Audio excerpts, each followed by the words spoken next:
Okay, Hey. great. Awesome. Good to see you, Alex. Yeah, So, hi, how are you?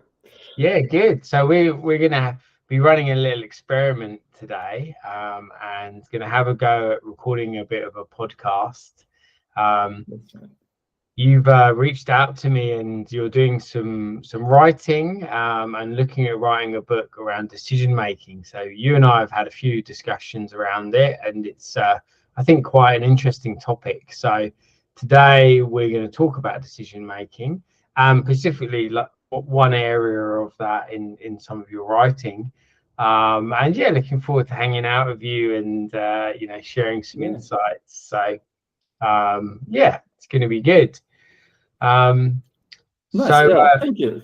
Yeah, thanks. If you don't mind, I'll jump in. yeah, Definitely appreciate you helping me out. And so what happened, I kind of had this idea for a long time to put something together on decision making. I believe yeah, it's a very important topic. And I see people making a lot of mistakes with decision mm, making, to be honest. I kind of started LeanPub book, and as you know, it's very good kind of lean agile process of writing book where you can just start and then get feedback from people and kind of work on it. And yeah, it might be never finished, but it's a kind of work in progress. And what I'm really looking for is just feedback, kind of mm, want to put some ideas on paper and see how people respond, how react. And yeah, thank you for sort of taking up on this to have a chat about this. And I was thinking maybe we just talk about like a chapter at a time or something like that. And then my chapters are kind of just ideas. And by the way, yeah, book doesn't have a very good title yet. I call it Decision Making Tips and Tricks. yeah, And it's just every chapter is just one kind of bullet point idea. mm, And I would like to just go deeper and then explore it and maybe, you know, nice. write it up nicely. Yeah, thanks. Sounds good. Yeah. Well, you can always reinvent and change the title once the book's written. Sometimes titles write themselves, so I'm told. Yeah. But yeah, no, that sounds really great. And I'm a big fan of Lean Pub. I've read many a book on Lean Pub that has been published. I've seen it evolve, and there's some great content on there. So I love your approach. And yes, maybe something I might be interested in giving a go one day myself. So it's a pleasure to be helping you and see Mhm. how it develops. Um, well, maybe you kind of covered off some of this already around, decision making, but I was kind of wondering, what really piqued your interest in this subject? Why decision Yeah. making, Alex? Yeah.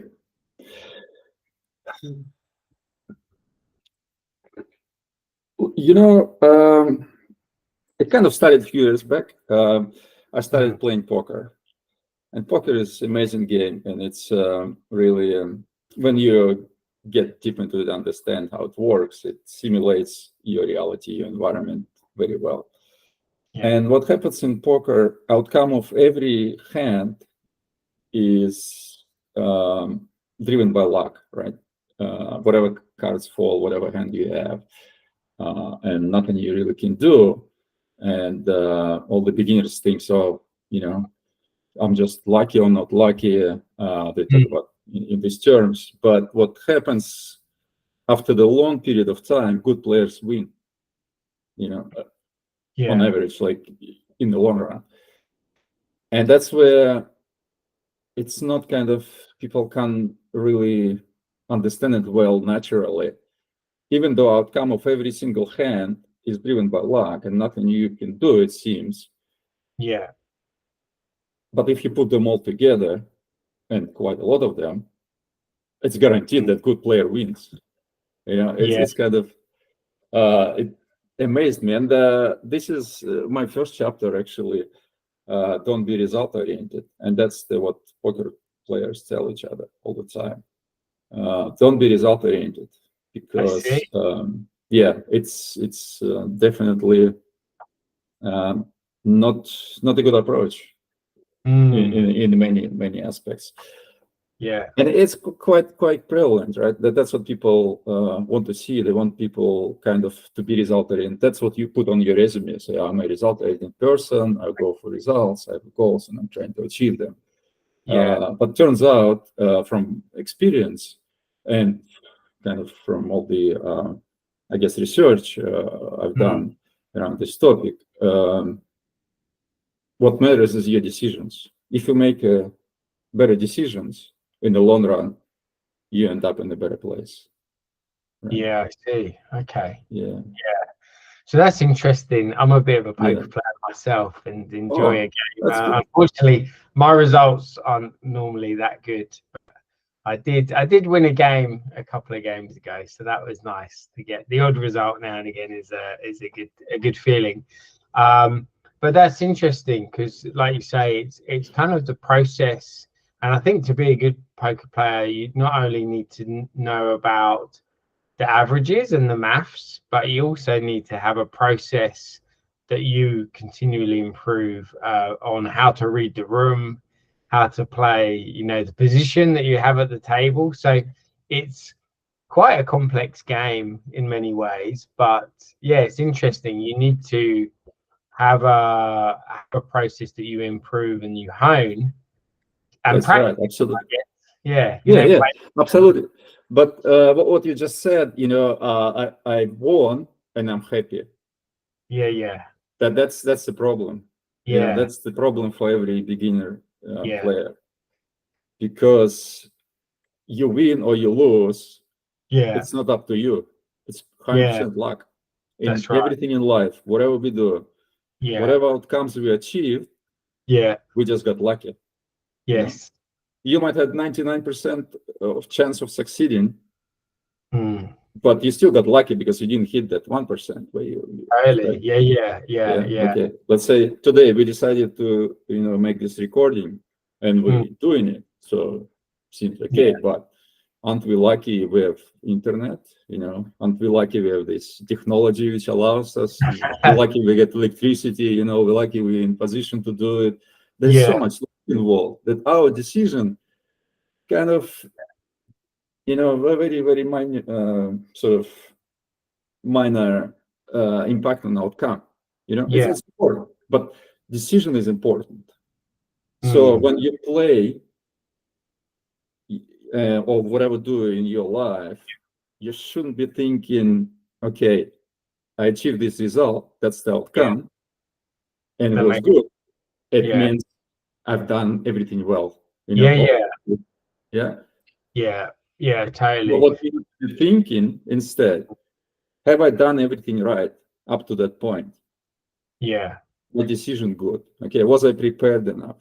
Did I Yeah. study? Did I, do Mm. what's required? And then if you've done everything, you can say, I've done my best Yeah. and I'm happy about it. That makes And then sense. outcome doesn't matter. You Yeah. might lose, but Yeah. if you've done your best, Yeah. nothing more you could have done. So you should That's be right. really happy, and you should be like proud of yourself, and you should celebrate that. So you Yeah. celebrate your effort, your preparation, your decision making, your process, and everything, but not the result, because the Yeah. result driven by luck, Yeah. and it only hurts you if you think about Yeah. it. Yeah. No, it's a really fascinating way of explaining it.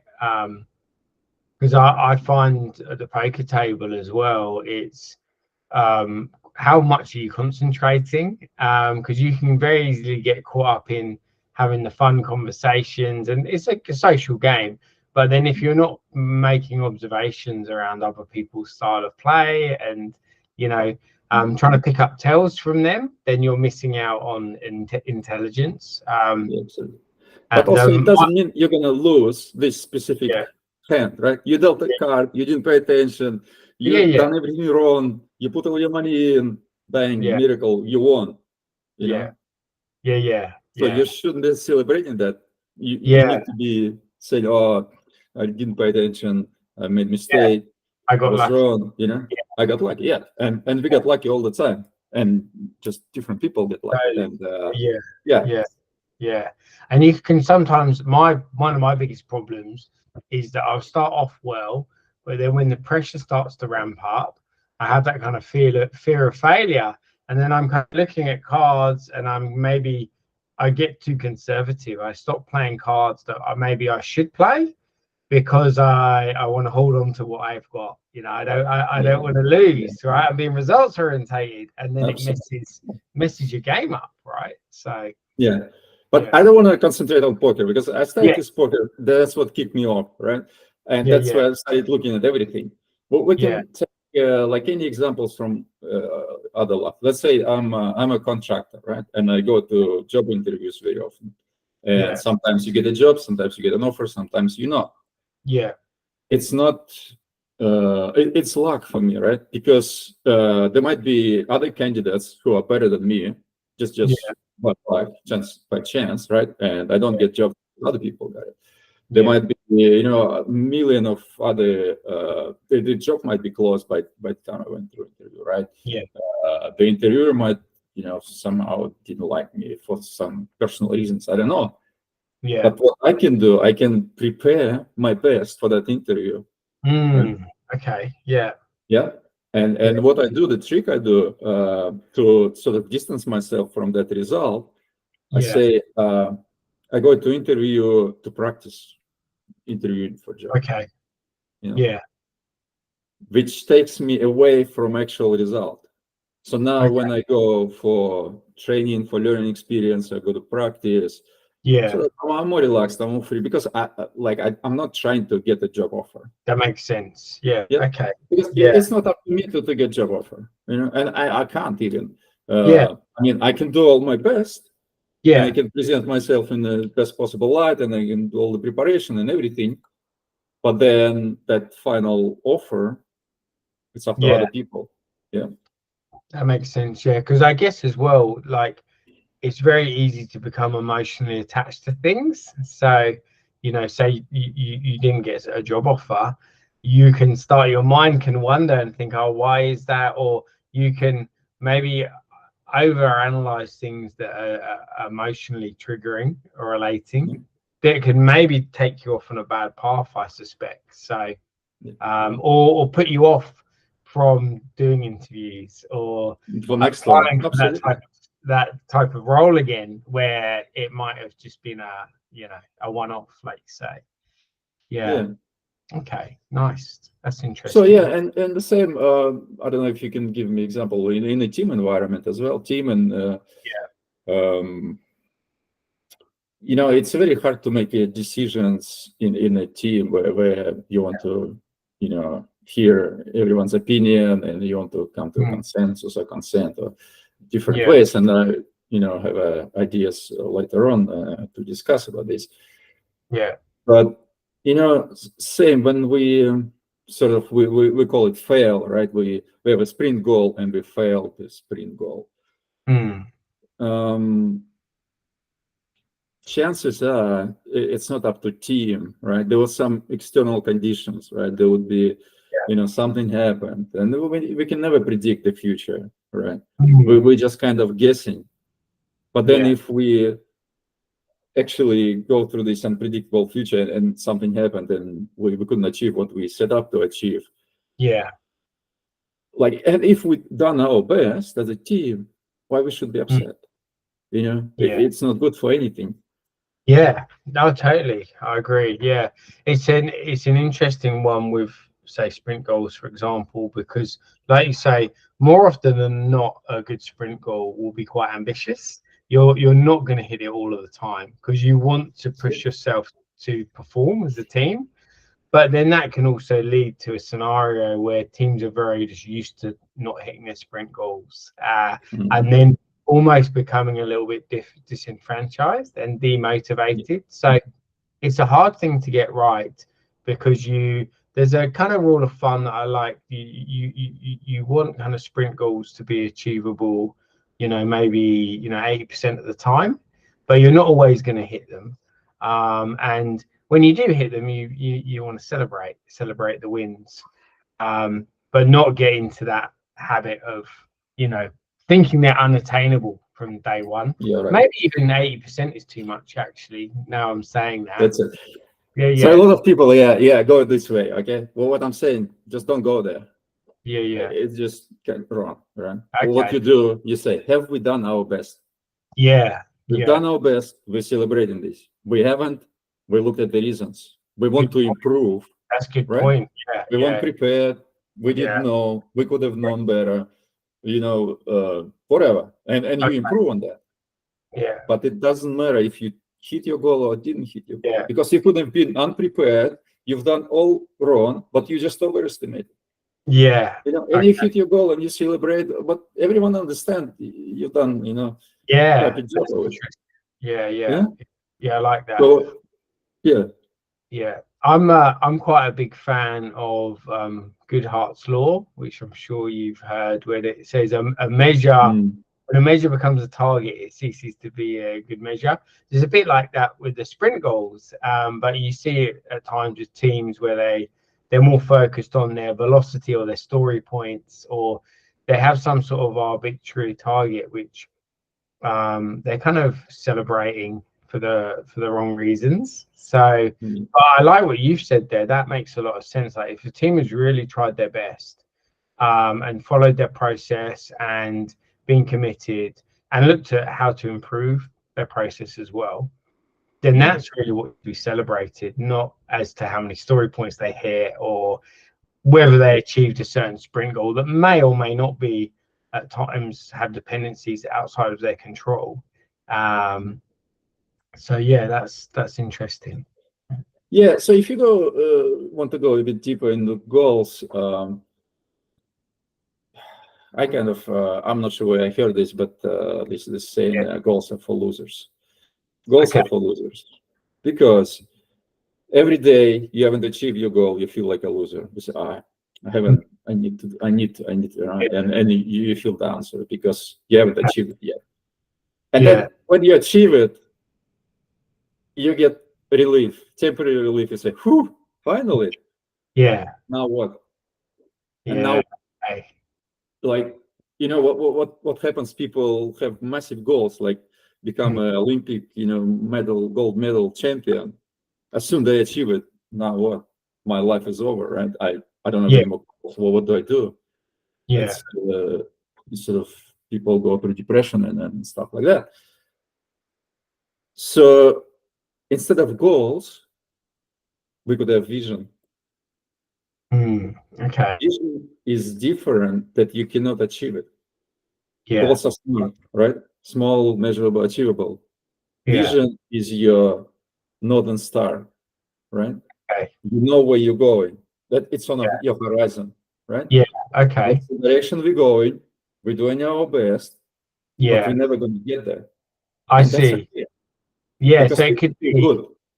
could be But when like you progress, I want to be the best track and field athlete that I can be, rather than saying I want to win the Olympics. You're kind of or you say, I want to be an active person. I want to be active.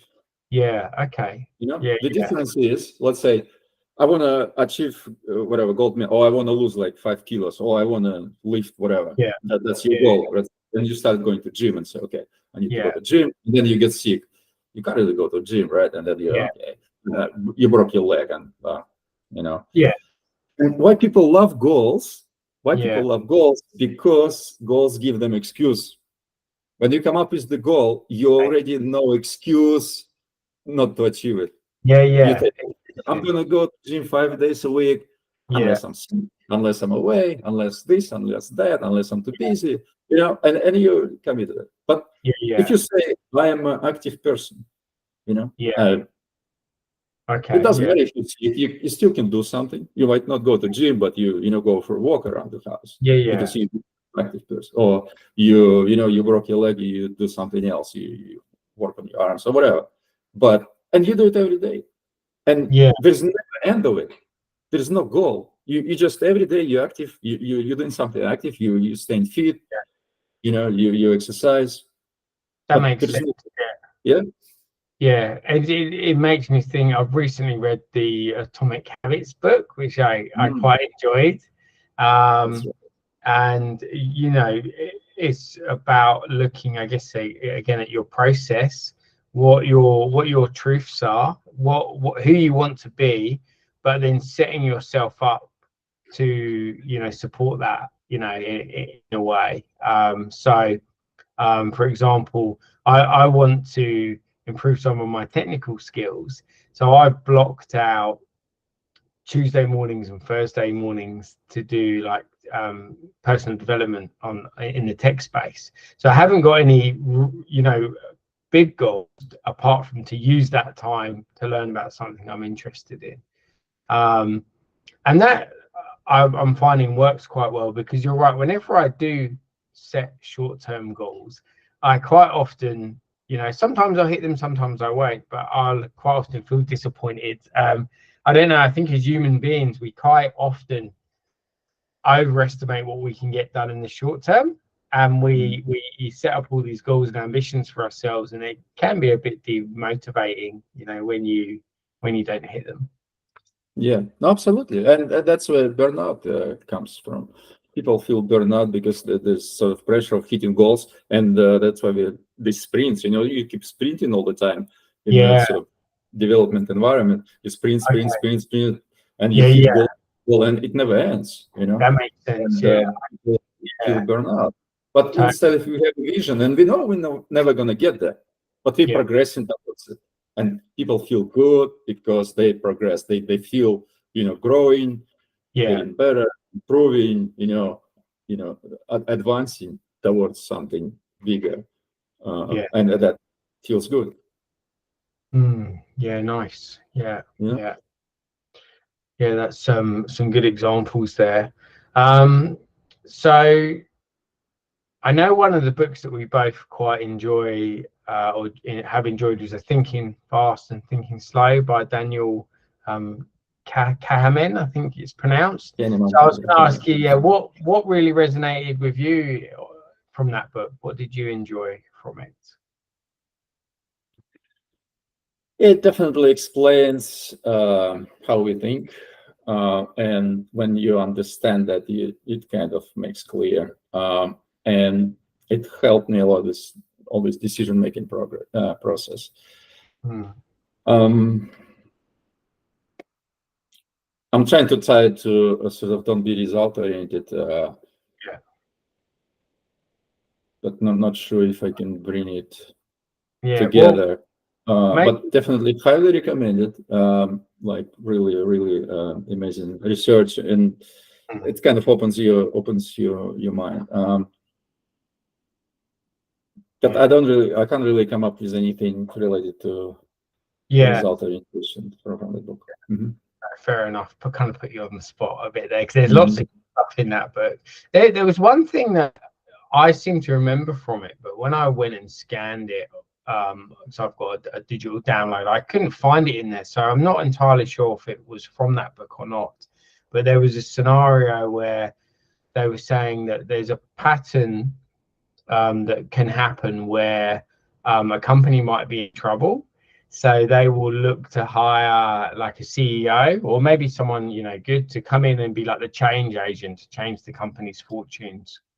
And they're saying actually strategically, that's not often or a good way of thinking about it, because alone a company is quite a complex organization in its own right. It's working in a market, and just because the CEO has been successful somewhere else doesn't guarantee they'll be successful again. It goes back to that results orientation. Like, more often than not, for a company to be successful, it's far more geared around lots of different things, not just one individual. They might be really smart, they might have good leadership qualities, but, you know, necessarily paying them a massive multi-million-dollar paycheck or options, maybe that, you know, that investment could be, you know.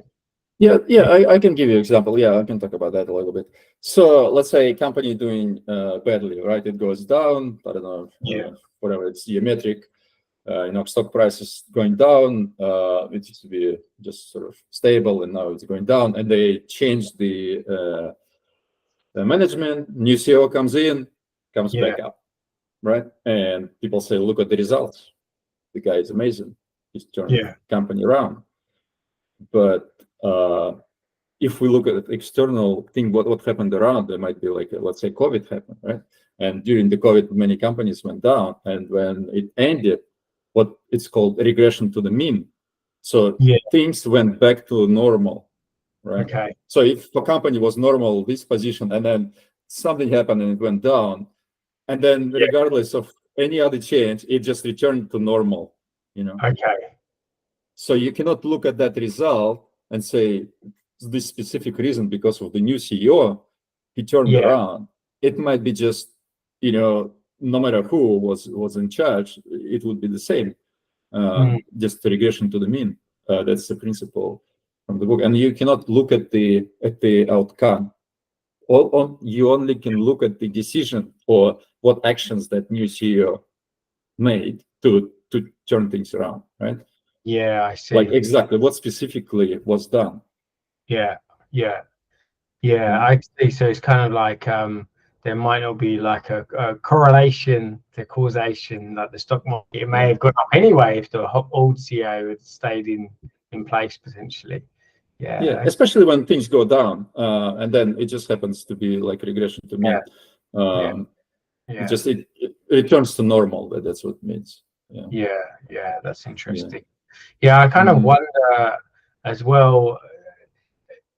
I'm kind of thinking about sports because we're talking about results. Sports are very much results orientated, but I guess the same applies, right? You know, if you train hard but give players good rest, you look at their diets, mentality. You know, you find that in the workplace as well. More often than not, the difference between the top sports people and those around them is that mental toughness, that mindset. Which is quite important. So, talking about sport, I like playing volleyball. Let's say playing volleyball is new season starting soon. And what I personally do, and the team is sort of trying to do the same. Let's say there is a new game, right? We're starting the game, and that's my serve, right? I get the ball coming up to the serve to serve the ball to start the first point, right? In my mind, it's not my goal to win the game, right? Because there'll be like 3 sets or whatever, 2 hours of play. It's not even the goal to win the point, right? It's not even the goal to serve in. The goal might be to just make a good contact, to hit the ball in the sweet spot, exactly how I do it, you know? And that goal duration, you know, milliseconds. Yeah, I see. Like and very small. That goal might be okay, And when they talk about goals being small, I say, milliseconds. You know, I just want to make sure I hit in the sweet spot. And then it goes where I want to go, and then we start playing. But if at this point in time, I need to be focused on that specific one little action. And if I'm thinking about the outcome of the game and the gold medal or the medal, it's just my mind. And I won't be able to focus on that little tiny motion. That makes so much sense. I'm a terrible pool player, and what I've found is whenever I've got quite an important shot, but I'm trying to think ahead where the white ball goes, I always stuff it up, and that's probably just that I'm not focusing enough on the primary goal. I'm trying to think ahead. My skill level is not good enough to. And what you need to do, right, to make this shot, you need to train. So you need to be prepared, right? You need to train like physically and do the, you know, your motion exactly same and sort of aim, whatever preparation is important. You know, and then it puts you in a position to hit this shot right. But even if you hit it right, you might get lucky. So you cannot look at the outcome of your shot. Because, you know, you might just hit it by luck. You know, you might be trembling and everything. And, just a one-off. You know, drunk people get cool shots, right? So you need to get back to your decision and say, have I done all I could to prepare? Am I in the right state of mind to make this shot right now, right? And that might be, like you said, mental game. You might, you know, need to work on your stress and anxiety and then trying to control it, and it takes, like, you know, meditation practices for years, for let's say, right? To be in a state where you can stop thinking about future and just focus on specific thing you need to do. Totally. Yeah. Hey, one thing that's popped back into my mind that I was thinking about earlier when you were talking about goals and being driven and burnout, and I came across this term the other day, and they were calling it like personal debt. And it's, if you think kind of like tech debt from a technological point of view, like old code bases that are kind of growing unwieldy, you can kind of have the same with your own personal life. You know, have you got personal debt? Have you set time aside to get outside, do your activities? Are you eating right? Are you focusing time on your relationships, you know, that you have at home or with your friends? You know, when's the last time you went up and, you know, caught up with your friend or just relaxed, you know? So I, you know, I quite like that. And because holistically, if you are going to achieve things and get results, you need to look at the bigger picture, don't you? And make sure that, you know, you're looking after all your needs in order to, you know, fulfill your ambition, I guess. That's right. But just don't say like achieve results, right? I would say you want to be in a position to have better probability of achieving that result, right? Okay. So like exactly what you said, you take care of your life, your mental health and everything, and it puts you in a better position. And that's all you can do. You know, you've done your best. Outcome doesn't matter. You cannot look and say, oh, I really prepared and done everything, and now I guarantee. You never guarantee to achieve, right? It's all going to be driven by luck. You have to get lucky to achieve result. That's to get any goal, right? Tons of luck. It's interesting, like talking this through with you, because it makes me realize like how goal orientated, results orientated, like I am, or people are by default, because you're kind of, it's really hard to unlearn. But you're right, like you could study really hard, you could do everything right, and you know, maybe, I don't know, there'd be another financial crisis or a market downturn, and you might not be able to get a job out of uni or something like that. That's not necessarily because you've done anything wrong. That's just the conditions, right? And if so, being able to detach yourself from that I guess in itself would give you some good mental resilience as well, because it's probably very easy to beat yourself up or blame yourself for things that are outside of your control. That's right. Yeah. And what actually people love to learn, right? When you go through this uni, first of all, decision to go uni, I would assume would be a good decision, right? Let's say we have two exact same people. We clone two people, one went to uni, another didn't went to uni. We know the person who went to uni most likely in 50 years going to be in a better position, right? You don't know how. You don't know. It's all up to luck, but we know it's going to happen. So what you need to do, you just put yourself in position to achieve some sort of better outcomes in the future. But you cannot expect, you know, like you said, job out of uni, because that specific result's not up to you. But you've done your best. You went to uni, you studied hard, you learned, you grew, and actually people enjoy doing that. What I was trying to say, it's fun. You know, it's fun, and you keep doing fun, keep having fun. You know, keep growing. Don't get really upset about these results. And that's it. That's all you can do. Yeah, nice. But yeah, like you said, exactly. And that's why I started this book. It's not sort of common understanding, right? Common approach. Yeah. Goals and results. Achieve results. Achieve results. Yeah. It doesn't work very well on a personal level, team level, organization level, on all levels. And we can talk about goals later, but I'm trying to stay on this. And it's very hard. But I think that's the most important thing, right? Just first step, disconnect from result. Don't look at the results. Good or bad. Look at your decision process. Have you done your best? Have you prepared? Were you in a good mental state when you made the decision, right? Like you said, if you mentally not stable, and then you cannot make a decision, you cannot think straight, and your emotions running wild. You work on that, be in a good position so you can make a good decision, and then that's it, you're done. Nice. And then you might get lucky sometimes. Yeah. Sometimes not, which means nothing. Yeah, I love it. Hey, this has been really interesting, Alex. I'm loving the content. I'm loving having the discussion with you. I'm getting a lot from it. I love your thinking and what you're bringing with this. So, I've enjoyed making this. Thanks a lot. Thanks. Nice. It was really fun, and that's what I was hoping for. If it's fun, if we enjoy it, we will continue doing this.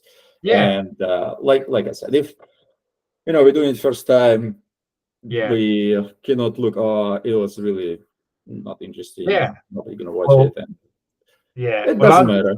As long as we have a good conversation, and we'll continue, we improve, we get better, it might be more useful, and that's all. Exactly. Yeah. Well, hey, look, I've enjoyed it. I'd be up for recording another one with you, doing another chapter. We'll see how it goes. But yeah, nice one. Cool. Thanks, Will.